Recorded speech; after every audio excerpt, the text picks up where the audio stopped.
Hazrat Ali radiallahu anhu says that the Prophet sallallahu alaihi wasallam dispatched a detachment and appointing an Ansari, its commander, ordered to obey him.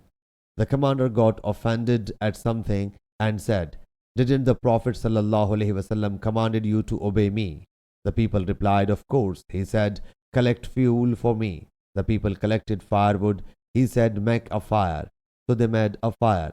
He then said, "Enter this fire." The people got ready to do that, but at the same time started stopping one another, saying, "We rushed towards the Prophet sallallahu alaihi wasallam, fearing the fire." They were still in dilemma when the fire got extinguished and the fury of the commander abated as well. When that news reached the Prophet sallallahu alaihi wasallam, he sallallahu alaihi wasallam said, "If you had entered that fire, you would not have come out of it till the day of resurrection. For obedience is only what is good." Sahih Bukhari, Hadith number 4340.